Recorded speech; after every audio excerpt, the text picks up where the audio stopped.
in the early 70s, the issue of protection of human subjects was just becoming recognized as a really major issue. I was in law school and I was working in a law firm. So their clients, the medical schools and the teaching hospitals, were very worried about staying on top of what was increasingly a large number of federal regulations, state regulations, and even local regulations. My first PRIM&R meeting was in 1978. There were 25 people. We thought it was a huge number. It was originally just small dinner groups where they would discuss issues, and then they decided, gee, if we're struggling, I suspect our colleagues in other parts of the country are struggling as well. Why don't we have a conference? When I first started coming to PRIM&R, it was 1979, and at that point, there was no such thing as a professional research administrator. We have really been mission-driven, met the needs of our colleagues who were growing in this field. The field has grown with us. In fact, we've been the leader in this field. A number of years ago, we had two different kinds of parts to PRIM&R, and one was called ARENA, Applied Research Ethics National Association, which is now folded into PRIM&R. And it was through PRIM&R's efforts and the efforts of its membership group called ARENA that management of animal care committees, human subjects committees became not only an accepted profession, but a respected profession. I thought PRIM&R would always play a small role. I never would have guessed that it would grow to its present size or that it would expand to virtually every research institution, not only in this country, but roughly 80 countries worldwide. PRIM&R has been part of the way that this country thinks about ethics, appreciates ethics. PRIM&R's been there to help the regulators think about ethics, and most importantly, has really been there to protect human subjects.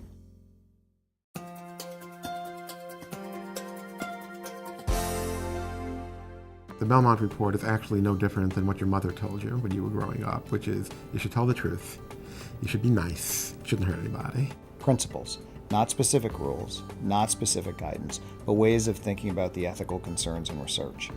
If you think about the three principles, respect for persons, beneficence, and justice, what you find are key, fundamental, ethical obligations of researchers that always matter. You know, you have the people duking it out but we're all in the same ring.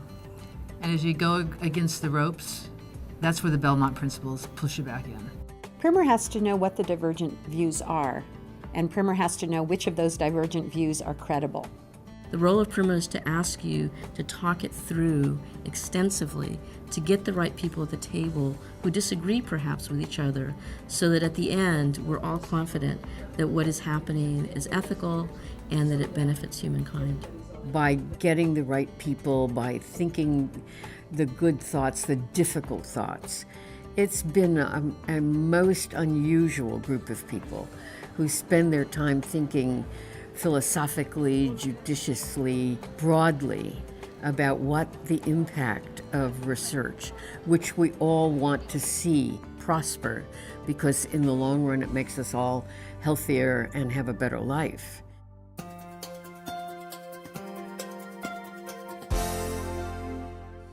PRIM&R is one of the premier organizations that the government calls upon to give advice that is impartial, that guides the government in making the right rules and regulations for research, both for humans and animals. Involvement in the oversight of human research and in the conduct of human research is a daunting exercise. It's very complicated, very complex. PRIM&R is a place where everyone can come together. You put aside what you do during the day. You put aside whether you're a regulator, whether you're an administrator, whether you're a research advocate, whether you're a policymaker. Protect research subjects. They give so much to the research enterprise. They literally are, in many cases, putting their lives on the line.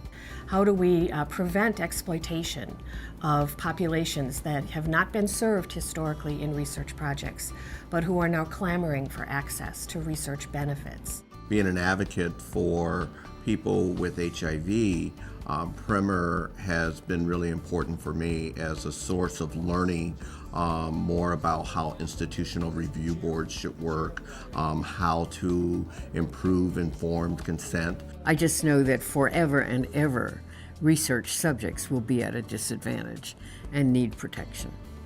And PRIM&R will be there to help.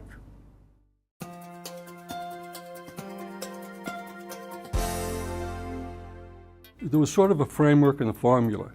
You had individual presentations, you had panel discussions, and then you had workshops. And that gave everybody that came an opportunity to interact with other people. The interaction, the mentoring system provides us with so many opportunities to educate. I recently received my CIP certification this past September because of coming to PRIM&R, being a member, and deciding that it was worthwhile for my career to do so. Without PRIM&R, I doubt where there is no other forum in the world, I believe, which will offer you this opportunity. I'm very impressed with the conference, about the organization, but in particular about the very high level and of the highly qualified presenters. This year's Distinguished Service Award goes to Dr. Jeremy Sugarman. I really do appreciate this award greatly. It's such a great organization to work with. You are great people to work with. Your dedication, your curiosity, and your passion for what you do makes participating in PRIM&R events extremely worthwhile. One of the nice things about coming to a PRIM&R meeting is meeting people who are engaged in the same activities that you are, facing similar struggles, have come up with creative solutions, things that you may not glean from simply reading the federal regulations for the oversight of research. You know, they give you that firm foundation of regulations, and now with workshops, like how to apply those things. Whatever you have to do, tell your management, supervisor, institutional official, this is the primo conference to come to. I mean, there's nothing better than PRIM&R.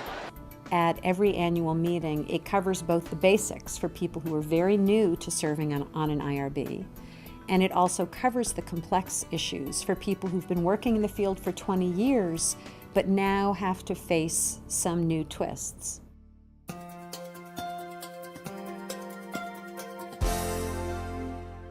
As we now settle into the 21st century and we're thinking about the new scientific challenges ahead and how to bring in a whole diverse culture of people, not only in the United States, but around the world, into conducting ethical research, building better science. And PRIM&R has fostered that kind of environment that is purposeful about bringing young people along, so that for some of us who are mid or approaching late career can now look back and say, it's my turn to reach down and bring on the next generation of professionals who will continue this work. PRIM&R has an amazing convening power, and so what it can do is bring together people with the variety of expertise that you need to understand what the ethical issues are. As the technology changes, the training for individuals changes, the skills change. And PRIM&R provides educational programs, whether it be for the IACUC 101 or IACUC Advanced programs for animals, IRB, similar programs for human research. Those provide the ethical details around the framework of the principles themselves. PRIM&R has really broadened its agenda in response to how research has changed and even greater awareness of the field of research ethics, which itself has grown over the last 35 years. The type of research, such as genetic-based research, stem cell research, technology brings us new challenges about privacy, about confidentiality, and PRIM&R will continue to be vital in creating those environments where one can dialogue about what is ethical under these conditions. I think the impact of PRIM&R has been really substantial.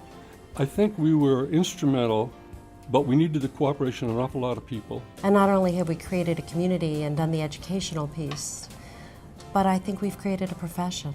So I have felt honored and privileged to have had the opportunity to make friends that have lasted a lifetime through PRIM&R. She's one of my best friends. It is wonderful to know that 3,000 people can come together to try to solve the same problem together. And it is a together way of solving things.